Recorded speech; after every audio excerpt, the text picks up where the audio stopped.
boa noite, sejam muito bem-vindos a mais um culto, que nessa noite o Senhor possa falar a cada um de vocês através da sua palavra. Aí onde você está, feche os seus olhos, eu te convido que você possa estar orando nesse momento. Pai, nós te agradecemos, Senhor, pela tua palavra que é viva, Senhor, que é vida, e nós te pedimos que o Senhor venha tocar os nossos corações nessa noite, que a sua palavra encontre um terreno fértil, Senhor, para que possa brotar, para que possa florescer e para que possa frutificar na minha vida e na vida dos meus irmãos. Em nome de Jesus, amém. Lutamos com armas de fé e nada irá resistir enquanto adoramos.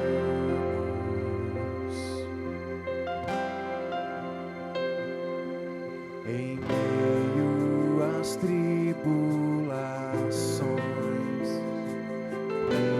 nosso Deus é vencedor, nós o adoramos.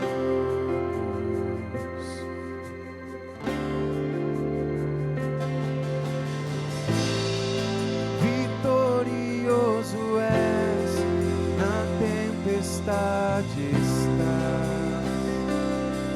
Teu nome infalível é, os reinos vêm e vão, teu trono assim está. Teu nome imutável é, o inferno não prevaleceu e nada irá me impedir, eu adorarei.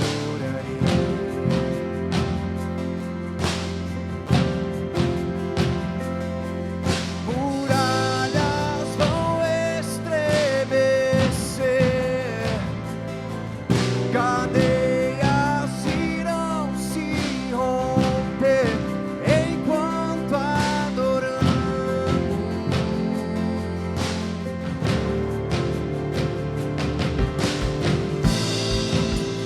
Vitorioso és, na tempestade estás. Teu nome infalível é, os reinos vêm e vão, teu trono assim está. Teu nome imutável é.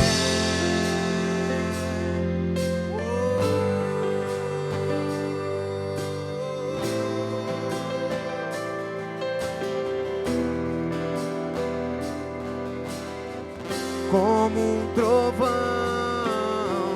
impetuoso, poderoso és, grandioso és, que vem ao céu, nós proclamamos, poderoso és, grandioso és, como um trovão, impetuoso, poderoso és, grandioso és, que vem ao céu, nós proclamamos, poderoso és, grandioso és.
majestade estás. Teu nome infalível é. Os reinos vêm e vão, teu trono acima está. Teu nome imutável.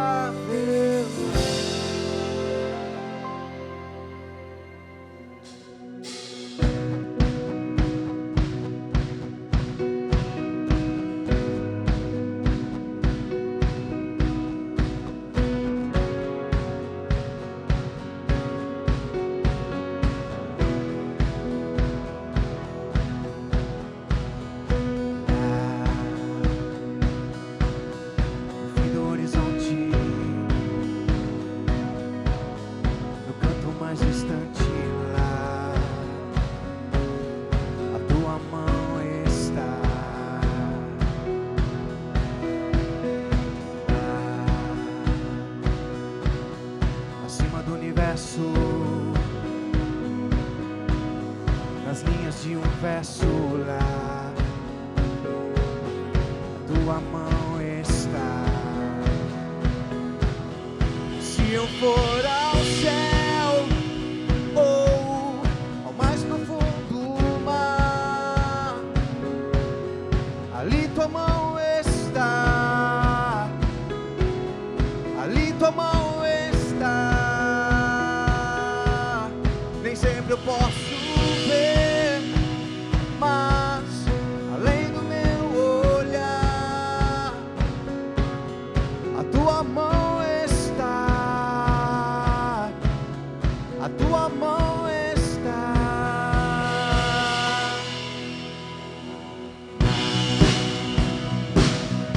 Imensidão do firmamento, em todos os momentos lá.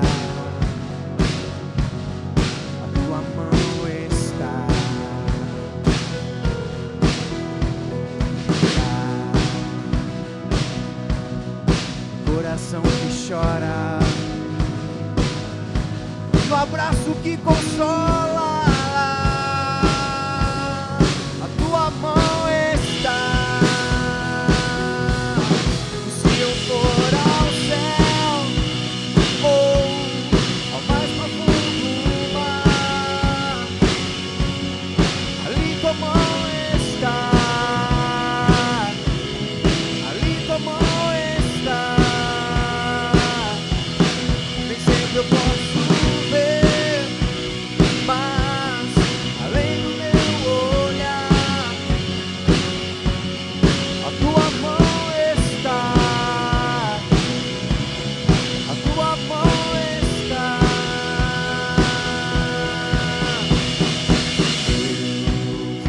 Deus está quando amanhece. Deus está no fim do dia. Deus está, Deus está, conhece tudo. Deus está, e o que preciso está. Deus está, e é o meu consolo. Deus está, nossa alegria nele está. Se eu for ao céu ou ao mais profundo mar, ali tua mão está. Ali tua mão está. Nem sempre eu posso ver, mas além do meu olhar, a tua mão está. A tua mão está.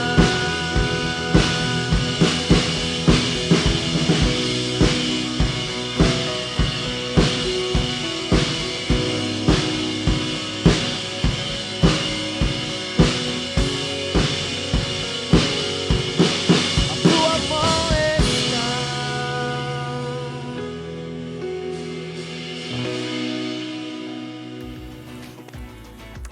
Pessoal, então alguns comunicados aqui da casa. Nesse domingo nós voltamos com os nossos cultos presenciais, nós teremos cultos às 10 horas da manhã e às 19 horas, também é o nosso culto de ceia, então venha preparado e não esqueça de fazer a sua reserva pelo aplicativo Simpla. Só lembrando que todos os nossos eventos do mês de agosto foram cancelados devido ao decreto municipal. E também que a nossa Boutique Solidária continua. De terça a sexta, das 14 às 18 horas, nós estamos aqui. Nós recebemos muitas novidades e queremos que você venha conferir. Pessoal, eu gostaria que vocês abrissem comigo lá em 1 Crônicas 29, no versículo 11. Lá diz assim: Tu és grande e poderoso, glorioso, esplêndido e majestoso. Tudo que existe no céu e na terra pertence a ti. Tu és o Rei, o supremo governador de tudo. Toda riqueza e prosperidade vem de ti. Tu governas todas as coisas, com o teu poder e a tua força, e podes tornar grande e forte qualquer pessoa. Agora, nosso Deus, nós te agradecemos e louvamos o teu nome glorioso. No entanto, o meu povo e eu não podemos, de fato, te dar nada, pois tudo vem de ti, e nós somente devolvemos o que já é teu. Amém? Então que nessa noite você possa contribuir, você possa ofertar, entendendo que tudo que existe nos céus e na terra é de Deus e tudo que chega até nós, tudo que nós temos já é dele, que a nossa oferta, que a nossa contribuição não é uma moeda de troca, para que nós possamos dar algo e receber algo em troca de Deus, mas sim é um ato de gratidão e de amor por tudo o que ele já nos concedeu. Amém? Então que você possa fechar os seus olhos, que nós possamos orar. Pai, eu te louvo e te agradeço pela tua palavra, Senhor. A tua palavra que nos ensina, que nos guia e que nos direciona, Pai. Que nós possamos, Pai, ter um entendimento de que tudo é teu e que tudo vem de ti. E que os nossos recursos que foram ofertados nessa noite possam ser usados para que o teu reino cresça, Senhor. Para que o seu nome seja glorificado e exaltado em todas as nações. Em nome de Jesus, amém. Então você pode contribuir. As nossas contas estão dispostas aqui embaixo, os nossos aplicativos. Então fique agora com a mensagem.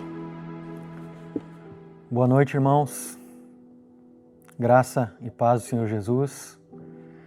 Eu gostaria de pedir que vocês abrissem as Bíblias de vocês em Mateus, no capítulo 25, do versículo 31 ao versículo 46. Hoje nós vamos falar sobre um tema que costuma ser negligenciado por nós, evangélicos, muitos, né? Não todos, mas que é de extremamente urgência para a igreja cristã no mundo. É urgente porque ele é um assunto caríssimo a Deus, como nós veremos hoje ao longo de toda a Escritura aqui. Vamos ler então Mateus 25, 31 a 46. Quando o Filho do Homem vier na sua majestade e todos os anjos com ele, então se assentará no trono da sua glória. Todas as nações serão reunidas em sua presença, e ele separará uns dos outros, como o pastor separa as ovelhas dos cabritos. Porá as ovelhas à sua direita e os cabritos à sua esquerda. Então o rei dirá aos que estiverem à sua direita: Venham, benditos de meu Pai, venham herdar o reino que está preparado para vocês desde a fundação do mundo. Porque tive fome e vocês me deram de comer. Tive sede e vocês me deram de beber. Eu era forasteiro e vocês me hospedaram. Eu estava nu e vocês me vestiram. Enfermo e me visitaram. Preso e foram me ver. Então os justos perguntarão: Quando foi que vimos o Senhor com fome e lhe demos de comer, ou com sede e lhe demos de beber? E quando foi que vimos o Senhor como forasteiro e o hospedamos, ou nu e o vestimos? E quando foi que vimos o Senhor enfermo ou preso e fomos visitá-lo? O rei respondendo lhes dirá: Em verdade lhes digo que sempre que o fizeram a um destes meus pequeninos irmãos, foi a mim que o fizeram. Então o rei dirá também aos que estiverem à sua esquerda: Afastem-se de mim, malditos, para o fogo eterno, preparado para o diabo e seus anjos. Porque tive fome e vocês não me deram de comer. Tive sede e vocês não me deram de beber. Sendo forasteiro, vocês não me hospedaram. Estando nu, vocês não me vestiram. Achando-me enfermo e preso, vocês não foram me ver. E eles lhe perguntarão: Quando foi que vimos o Senhor com fome, com sede, forasteiro, nu, enfermo ou preso, e não o socorremos? Então o rei responderá: Em verdade lhes digo que sempre que o deixaram de fazer a um destes mais pequeninos, foi a mim que o deixaram de fazer. E estes irão para o castigo eterno, porém os justos irão para a vida eterna. Vamos fechar os nossos olhos e fazer uma oração. Obrigado, Senhor Jesus, pela Tua palavra e te peço que essa palavra desça ao nosso coração, que nós possamos entendê-la, mas não apenas isso, nós possamos colocá-la em prática na nossa vida. Eu te peço, Pai, em nome de Jesus. Amém. Justiça é um tema que ele faz parte da nossa vida. Nós, como sociedade, como indivíduos, nós clamamos por justiça. Nós esperamos por justiça. Justiça não é apenas punir culpados, né, dar o que lhes é merecido, mas é também equilibrar as coisas, equilibrar a criação. Isso é fazer justiça. Vamos imaginar aqui algumas situações de um mundo sem justiça para ver o quão estranho isso pode soar aos nossos ouvidos. Embora não muito estranho, porque o nosso mundo é injusto. Um tirano poderoso impõe a morte injustificada de todas as pessoas que não lhe agradam, que têm a cor da pele diferente, que têm a cor dos olhos diferente, e ele vai lá e extingue essas pessoas. E não existe ninguém que possa impedi-lo ou puni-lo. Uma classe de pessoas que retira crianças, adultos, famílias do seu país, as deporta para outro país como escravos, separa as famílias, as fazem viver sobre condições de fome e miséria, vivendo em prisões, e não existe ninguém que possa impedir as pessoas de fazerem isso com elas. Imagine um senhor feudal que toma as noivas na noite de núpcias e as leva para desfrutar daquela primeira noite, e a noiva que se opuser e o noivo que se opuser a isso é morto. E não tem ninguém que possa fazer com que isso pare. Um marido que espanca sua mulher diariamente e nada ela pode fazer contrário. Um pai que estupra, violenta os seus filhos diariamente e nada pode ser feito contra ele. Um bairro em que pessoas têm as maiores mansões, os melhores carros, aposentadorias em suas contas que garantirão a riqueza das suas próximas 4 ou 5 gerações, enquanto no terreno ao lado, uma mãe solteira em um barraco que não tem esgoto encanado, que precisa abrir mão de uma refeição para que os seus filhos possam se alimentar. E ninguém está lá para equilibrar as coisas. Famílias com seus filhos pequenos refugiados de um país em guerra, deixadas no meio de oceanos, impedidas de atracarem os seus botes porque são de outro país e são condenadas a morrerem de fome ou afogadas. E ninguém pode impedir. Pais pobres de uma menina com câncer, pegando empréstimo para tratamento da menina, agora ficam endividados pela vida deles inteira e mais a dela, por causa dos juros abusivos que são cobrados. Ou então, os pais que não conseguem ver os seus filhos morrer porque não têm dinheiro para pagar um tratamento. Todas essas são situações estranhas, mas não tão estranhas a nós, né? Injustas.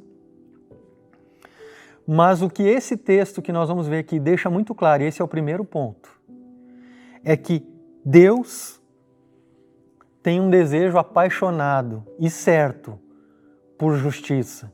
E um dia Ele, através de Jesus Cristo, executará a justiça no mundo. Isso já ocorreu antes. Existe um exemplo, não só um, vários, mas um exemplo bíblico que eu quero trazer aqui para você perceber como a questão da justiça social, nesse caso, do equilíbrio das coisas, está em voga nesse texto. E isso já aconteceu antes. Lá em Isaías, no capítulo 3, no versículo 13 ao 26, Deus anuncia o julgamento contra Israel. Israel era um povo que tinha uma aliança com Deus, mas ele não cumpria essa aliança. E essa aliança estabelecia, sim, o cuidado com os necessitados. E Israel estava fazendo justamente o contrário, estava oprimindo essas pessoas. E aí Deus anuncia que por causa da infidelidade deles e também dessa opressão que eles faziam, impunham sobre os pobres, por causa disso, Deus traria juízo e destruiria aquelas pessoas, aquela nação, aquela cidade, Jerusalém, onde isso era feito, e aquelas pessoas que andavam de forma arrogante na rua enquanto oprimiam os pobres. E ele cita um exemplo, num caso aqui, das mulheres. Vamos ver aqui. Isaías 3, 13 e 26. O Senhor toma o seu lugar no tribunal. Levanta-se para julgar os povos. O Senhor entra em juízo contra as autoridades e contra os líderes do seu povo. Vocês arruinaram a vinha, Israel. Vocês arruinaram o meu povo. E o que foi roubado dos necessitados está nas suas casas. Eles estavam oprimindo os necessitados e a casa deles estava com fartura com aquilo que eles obtinham a partir daquelas pessoas pobres. O que pretendem vocês ao esmagarem o meu povo e ao moerem o rosto dos necessitados? Quem pergunta é o Senhor dos exércitos. Veja que Deus está se colocando aqui como um Deus guerreiro contra essas pessoas. O Senhor diz, por causa da arrogância das mulheres de Sião, que caminham de cabeça erguida, flertando com os olhos, desfilando com passos curtos, com enfeites tinindo em seus calcanhares, o Senhor raspará a cabeça das mulheres de Sião. O Senhor porá a descoberto as suas vergonhas. E daí cita muitas outras coisas que ele fará para punir essa arrogância. E ele ainda diz, seus homens cairão a fio da espada, seus guerreiros morrerão no combate. As portas de Sião lamentarão e prantearão por causa disso, e sem nada ela se assentará no chão. Deus está proclamando aqui que ele abomina essa forma de injustiça contra as pessoas oprimidas. Deus está se colocando aqui ao lado daqueles que são oprimidos no seu povo. E ele está dizendo que aqueles que oprimem e que ainda demonstram arrogância, esses serão punidos. E de fato isso aconteceu no ano 586, quando a destruição veio exatamente dessa forma. Destruição que nunca se viu antes em Israel, exceto logo após Jesus, que ele anunciou uma destruição tão grande quanto aquela. Mas não apenas no Velho Testamento, o Novo Testamento também traz essa ideia de juízo, desse mesmo juízo que Jesus está dizendo que virá em breve. Paulo, em Romanos, capítulo 2, versículos 6 a 11, diz o seguinte: Deus retribuirá a cada um conforme o seu procedimento. Ele dará vida eterna aos que, persistindo em fazer o bem, buscam glória, honra e imortalidade. Mas haverá ira e indignação para os que são egoístas, que rejeitam a verdade e seguem a injustiça. Haverá tribulação e angústia para todo ser humano que pratica o mal. Primeiro para o judeu, depois para o grego, mas glória, honra e paz para todo que pratica o bem. Primeiro para o judeu, depois para o grego, pois em Deus não há parcialidade. Então, o primeiro ponto, haverá um juízo, a exemplo do que nós vimos aqui no Velho e no Novo Testamento. E Deus, ele é um Deus apaixonado por justiça. E é por isso que ele executará mais uma vez um juízo definitivo contra a impiedade. O segundo ponto que nós vemos aqui é que nesse juízo, ovelhas e cabritos, os que são de Deus e os que não são, serão separados. Existe um movimento, irmãos, chamado universalismo, que ele prega que no final todos serão salvos. Alguns universalistas que tentam ser mais bíblicos, eles encaram que a existência de um inferno, mas o inferno funciona para eles como um castigo temporário que purifica, que purga aquela maldade, ao ponto de no final eles se tornarem puros e santos, e aí sim eles estarão preparados para o reino de Deus. Mas de fato não é isso que esse texto nos apresenta. Esse texto nos apresenta um reino que foi preparado para quem é ovelha de Jesus, quem segue os passos de Jesus nessa vida.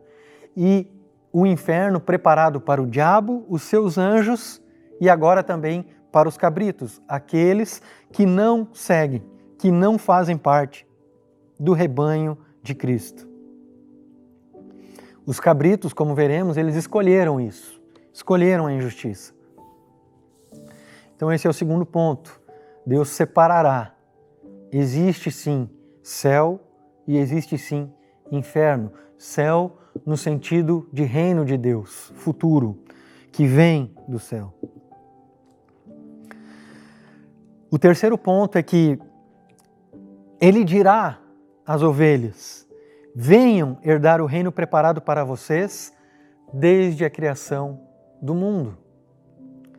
Uma coisa que tem que ficar bastante clara quando nós falamos a respeito das coisas apocalípticas, das coisas escatológicas, ou seja, da vinda de Jesus, do juízo final, de como será a nova criação, coisas que tratam a respeito desses assuntos.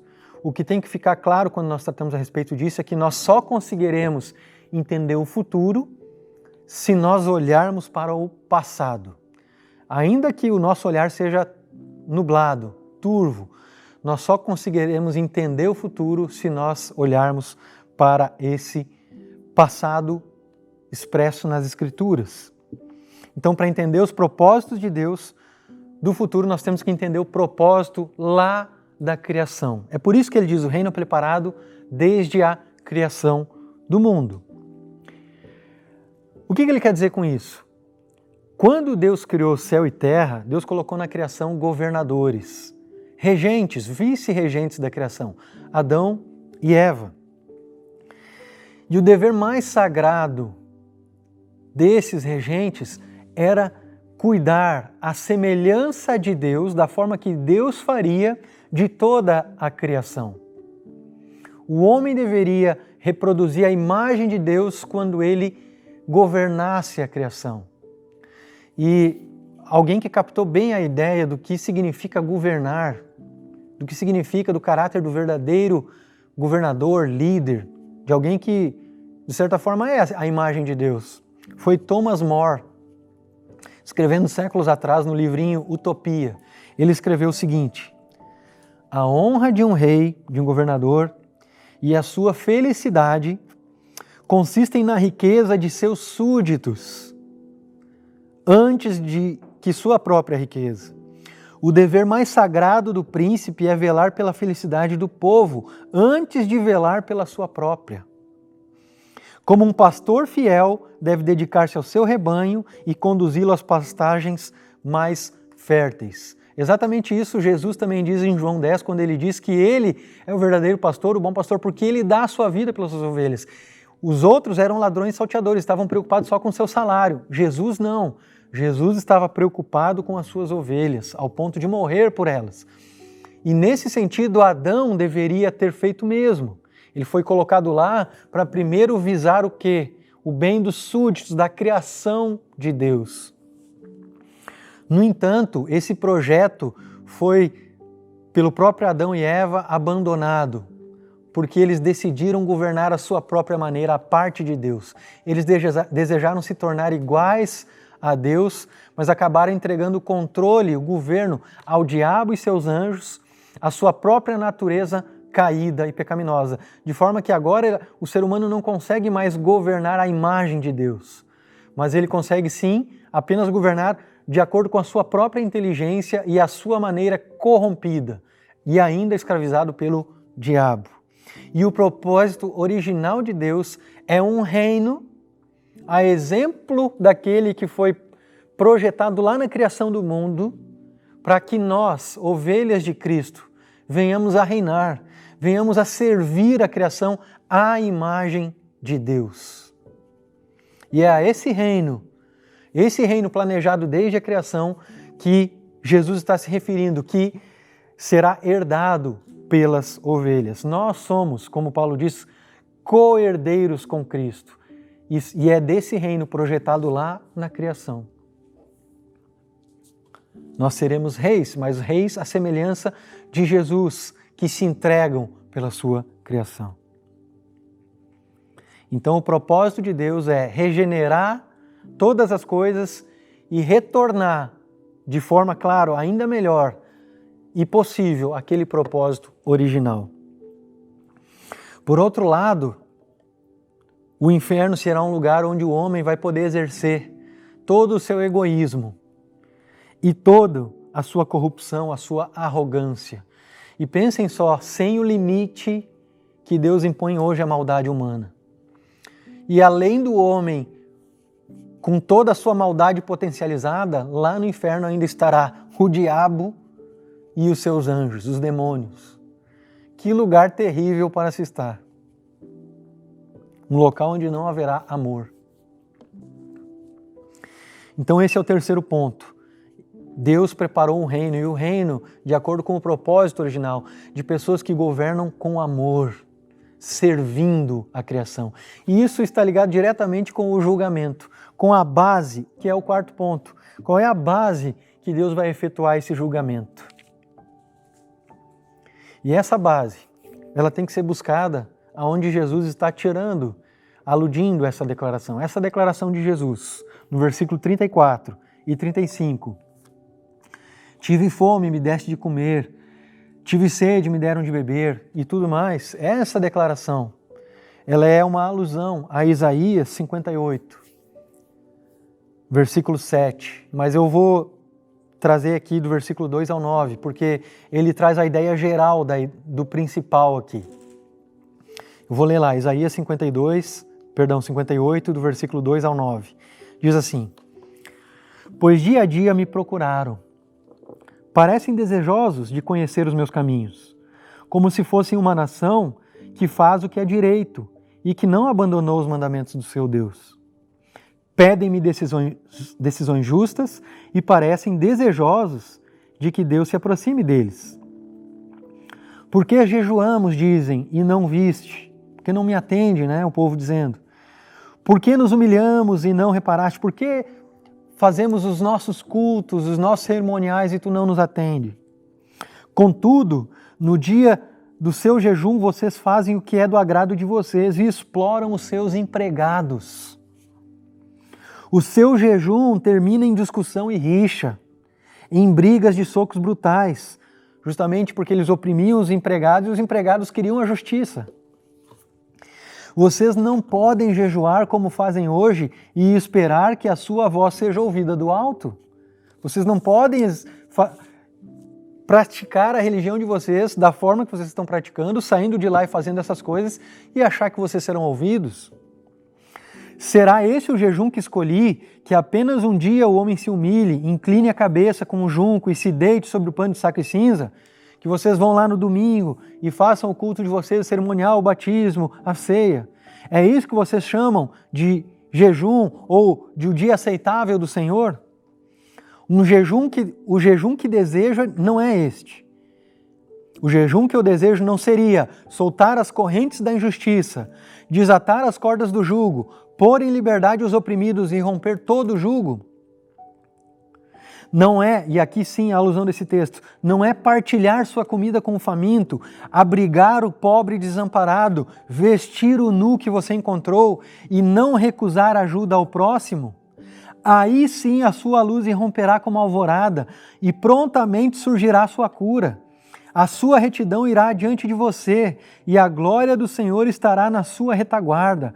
Aí sim você clamará ao Senhor e Ele responderá. Você gritará por socorro e Ele dirá: aqui estou. Se você eliminar do seu meio o jugo opressor, o dedo acusador e a falsidade do falar. Na nossa cultura, na nossa sociedade, é muito comum a divisão entre religião, que é cerimonial, e o Estado, ou política, ou todo demais que envolve a sociedade civil. Então, na nossa cultura, é normal nós virmos à igreja ao domingo e durante a semana a gente vê completamente descolado de qualquer coisa que remeta à religião. Mas na cultura do povo judeu e também na própria lei de Deus, no pensamento de Jesus, isso não funciona assim. A nossa vida religiosa, ela tem que transbordar para todas as esferas da nossa vida. Seja dentro do nosso trabalho, dentro da nossa escola, na sociedade civil, a nossa vida religiosa tem que ser mais do que uma vida cerimonial. Tem que ser uma vida não apenas moral ou mais só do que civil, mas todas essas coisas juntas. E o que estava acontecendo aqui era justamente isso. O povo estava fazendo o cerimonial do jejum, propriamente dito aqui, o cerimonial religioso, certo? O que, ok, faz parte, só que Deus está dizendo para eles que vocês estão saindo daí e vocês estão oprimindo as pessoas, os empregados de vocês estão impondo um jugo pesado demais, vocês estão extorquindo as pessoas. Não, eu não quero isso, não é essa religião que eu quero, a religião que eu quero de vocês é, façam isso, mas guardem também, ajudem o necessitado, vistam o nu, não oprimam os empregados de vocês, não se recusem a ajudar o seu próximo. Aí sim vocês serão luz. Aí vocês refletirão o caráter de Deus, aquilo que Deus deseja. É incrível que Tiago capta exatamente o que esse texto diz lá em Tiago 1,27, ele diz que a verdadeira religião, a religião que Deus aceita como pura e imaculada, é visitar o órfão e a viúva e atendê-los em suas necessidades e não se corromper com o mundo, pois é justamente as duas parcelas do que nós estamos conversando aqui, tanto a vida religiosa, mas não só isso, a vida como um todo integral, social, certo? Então, o que Deus está pedindo aqui do povo na época e que Jesus reproduz agora nesse texto é que nós sejamos conforme a lei de Deus, que Deus impôs, o caráter de Deus, Ele deseja que nós sejamos, que é justamente a imagem e semelhança de Deus, conforme Adão era no início, mas ele não conseguiu ser, não quis mais ser. O povo de Israel aqui estava rejeitando e nós frequentemente rejeitamos. Então a ideia de dizer o seguinte, que eu tive fome e vocês me deram de comer, eu tive sede, vocês me deram de beber, eu estive nu e vocês me vestiram, é que você que faz isso está sendo a imagem de Deus, aquele Adão que governava para as pessoas, que agia de acordo com a vontade, com a necessidade da criação e não da sua própria, ele buscava os interesses da criação. Então Jesus está dizendo agora que é isso que ele quer que nós sejamos a imagem e semelhança de Deus. Aliás, esse era o espírito da lei. Percebam que Deus criou um reino e ele diz aqui que o reino foi planejado para isso, né? Para nós que vivemos fazendo isso, ou seja, já vivemos reinando como Adão deveria ter feito, como Israel deveria ter feito, atendendo não às suas próprias necessidades, mas às necessidades do seu próximo, às necessidades dos necessitados, daqueles que têm carência das coisas básicas para a vida, certo? Coisas que viabilizam a vida. O interesse de Deus pelos vulneráveis na lei, por pessoas que têm essas necessidades, é tão forte que ele deu um determinado conjunto de leis para o povo de Israel, que refletem, óbvio, o caráter de Deus, a vontade de Deus da justiça, o desejo apaixonado de Deus por justiça, que será manifesto no juízo final, mas Deus deu um conjunto de leis para fazer isso na prática lá no povo de Israel na época. Antes de mostrar essas leis, algumas delas, eu não quero que os irmãos pensem que eu sou um legalista, né, que nós temos que cumprir as leis do Velho Testamento, não. Não é isso, não é legalismo. A questão da lei é que ela reflete o caráter de um Deus justo, bom, como eu vou mostrar, preocupado com as injustiças, preocupado com a miséria. E ele, essa lei, ela serve como referência para nós conhecermos a Deus, o caráter de Deus. E ela, em certo sentido, é repetida por Jesus, certo? Como o espírito da lei, quando ele diz que nós devemos amar a Deus, o resumo é amar a Deus e amar o próximo como a nós mesmos. Vamos ver, vou citar 3, mas existem mais, tá? A primeira que eu vou citar aqui é a lei do empréstimo. Em Êxodo 22, de 25 a 27, diz assim: se fizerem empréstimo a alguém do meu povo, a algum necessitado que viva entre vocês, não cobrem juros dele, não emprestem visando lucro. Olha que coisa extremamente estranha para nós hoje. Não cobrem, não visem lucro quando você emprestar dinheiro para um necessitado. Não cobre juro dele. Essa era a lei de Deus. Olha a preocupação de Deus manifesta com os pobres. E ele continua e diz: se tomar como garantia desse empréstimo o manto dele, devolva no mesmo dia. Porque o manto é a única coberta que ele possui para o corpo. Deus está preocupado como aquela pessoa vai se aquecer à noite. Então, se tu tomar como garantia o manto, devolve no mesmo dia, porque a pessoa precisa. Nessa mesma linha, olha a preocupação de Deus com os cuidados básicos dos necessitados. Deus está dizendo que aqueles que têm devem ajudar e suprir, sem visar o lucro, aqueles que não têm. Essa lei envolvia também um outro aspecto: todo o 7º ano, ou seja, contava 1, 2, 3, 4, 5, 6, no 7º ano, era obrigatório o perdão de todas as dívidas em Israel. Claro que os espertos faziam o seguinte: não, beleza, vou emprestar dinheiro, só que eu vou emprestar dinheiro nos 2 ou 3 primeiros anos, porque dá tempo das pessoas me pagarem. Lá no 5º e no 7º ano eu não vou emprestar, porque senão eles não vão me pagar e eu vou ter que perdoar. Deus prevendo essa sacanagem, né? Essa atitude de um ser humano que não se parece com ele. Deus prevendo isso, Deus já disse o seguinte lá em Deuteronômio 15, 7 a 11. Se houver algum israelita pobre em qualquer das cidades da terra que o Senhor, o seu Deus, lhe está dando, veja, é Deus que está dando a terra para a pessoa. Não endureçam o coração, nem fechem a mão para com seu irmão pobre. Ao contrário, tenham mão aberta e emprestem-lhe liberalmente o que precisar. Cuidado que nenhum de vocês alimente este pensamento ímpio. Veja só, não alimente esse pensamento ímpio. O 7º ano, o ano de cancelamento das dívidas, está se aproximando e eu não quero ajudar o pobre. Ele poderá apelar para o Senhor contra você e você será julgado culpado pelo pecado. Veja, Deus prevendo que as pessoas fariam isso, já disse, olha, que isso nem passe pela tua cabeça. Não, empreste liberalmente às pessoas que necessitam. Não se apegue a elas devolverem isso aos necessitados, né? Ele está falando. Deles generosamente. Vejam a preocupação de Deus com essas pessoas. Uma terceira lei, também muito citada e reconhecida no Velho Testamento, é a lei da respiga.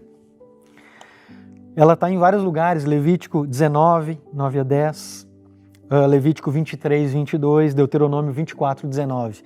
Essa lei, a lei da respiga ou da rebusca, dizia mais ou menos o seguinte: quando você plantar a sua vinha ou, enfim, sua lavoura, quando você for colher, não colha nas extremidades, onde que fica próximas às ruas, né? Para que as pessoas possam passar, os pobres, e colherem das extremidades. Não colha ali. Também não colha o que tiver caído no chão. Também não passe 2 vezes pelo mesmo caminho. Sabe aquele costume que você tem? Você vai lá, colhe, aí você volta para ver se não ficou nada. Deus disse, não volte. Colha uma vez só e o que sobrar, deixe para quem é necessitado. E se você esquecer um feixe lá, não volte para buscar. Deixe para quem é pobre, órfão, viúva, necessitado, estrangeiro.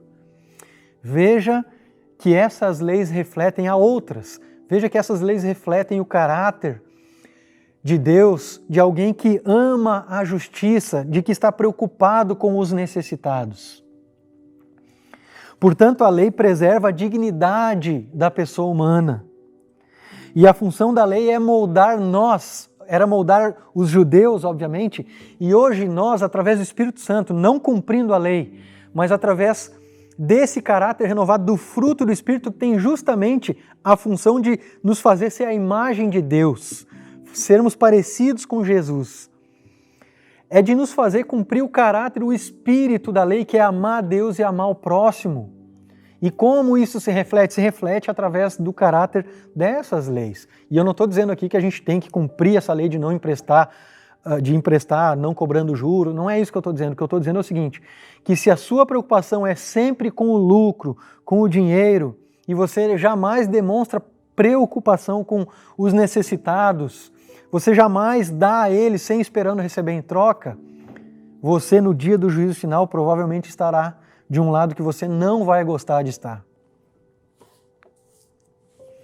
A lei da respiga ainda, só falando, olha que interessante, ela está dizendo o seguinte, abra mão do seu lucro, do excedente da sua produção, para compartilhar com aquele que não tem.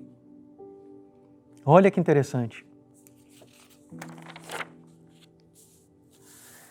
A salvação, irmãos, o julgamento não é, nós ainda estamos nesse quarto ponto, o julgamento de Deus não é baseado numa lei que você tem que cumprir, não. Ele é baseado no seu caráter, num caráter transformado.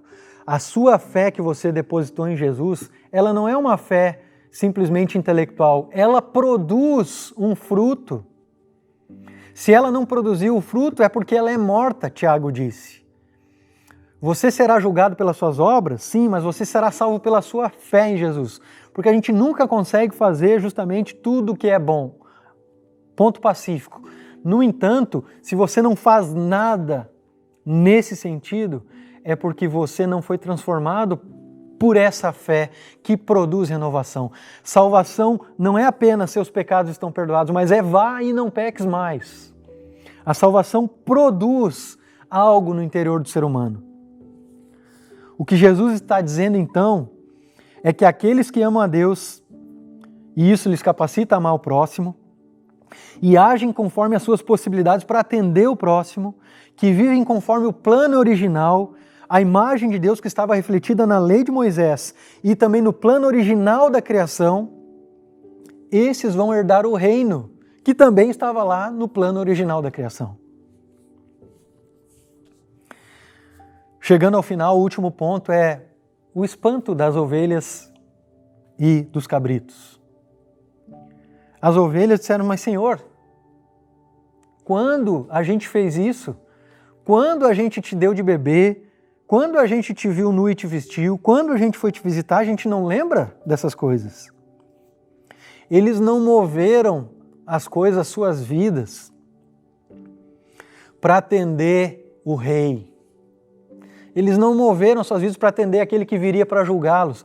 Eles estavam movendo e fazendo essas coisas porque eles eram pessoas renovadas, pessoas que de fato amavam os seus próximos, que de fato cumpriam o chamado da criação, que de fato refletiam a imagem de Deus na sua vida.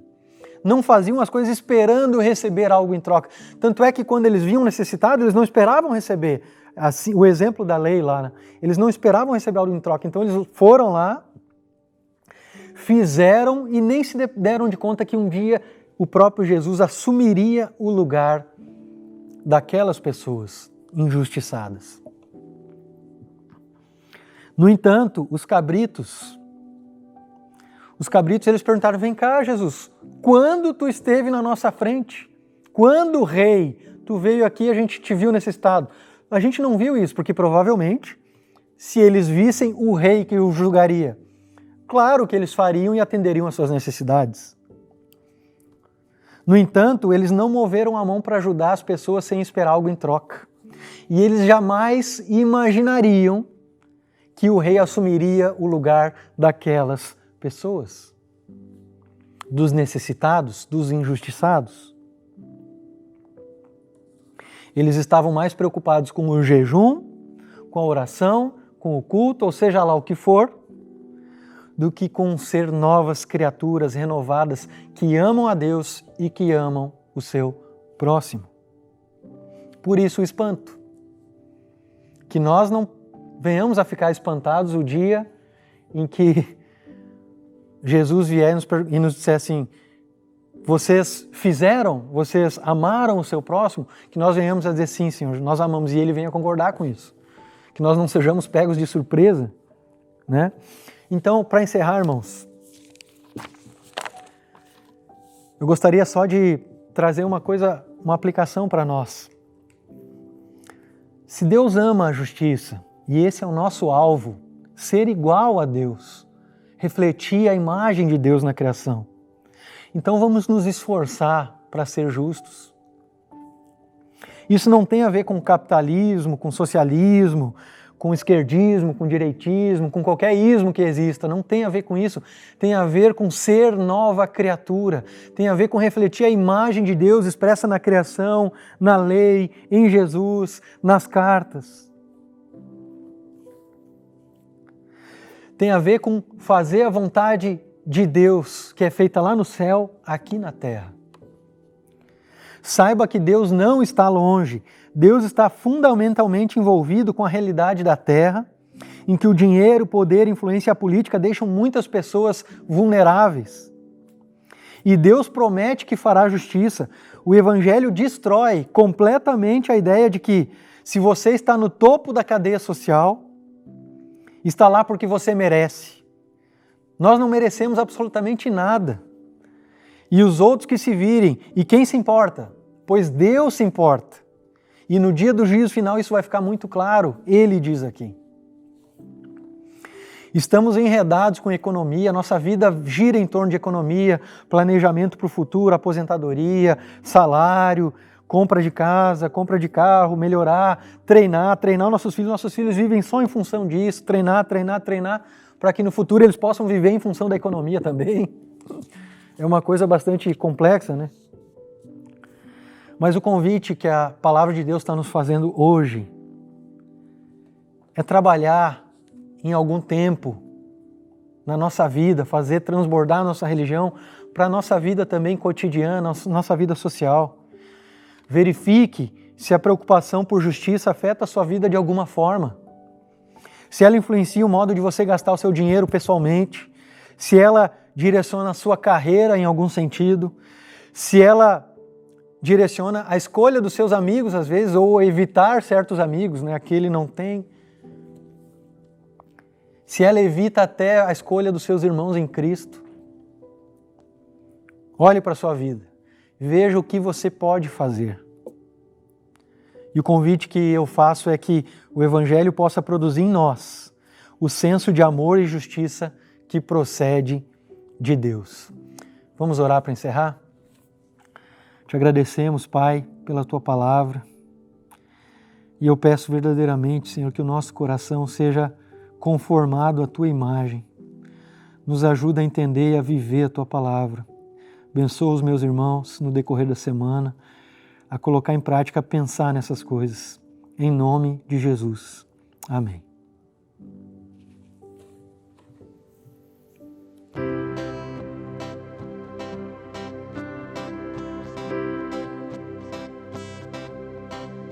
Minha vergonha me sepultou.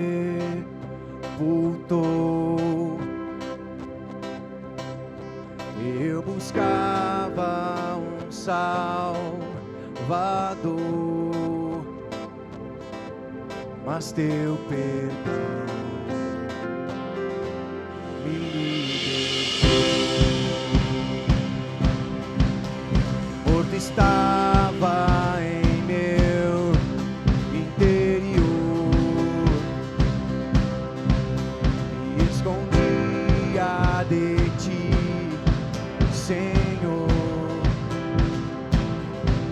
mas teu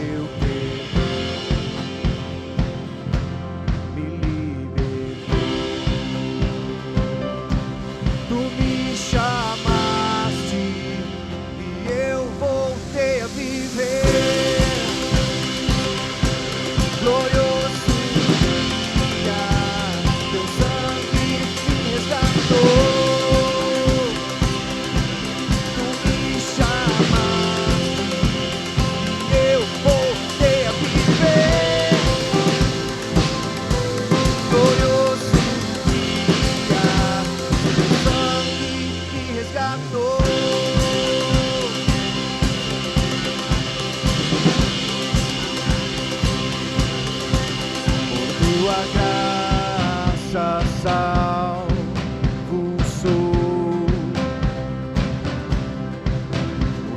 amor me libertou.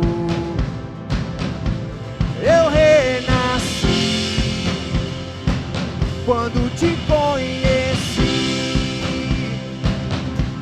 Tu me chamaste e eu voltei a viver. Glorioso dia, teu sangue me resgatou. Tu me chamaste e eu voltei a viver. Glorioso dia, teu sangue me resgatou.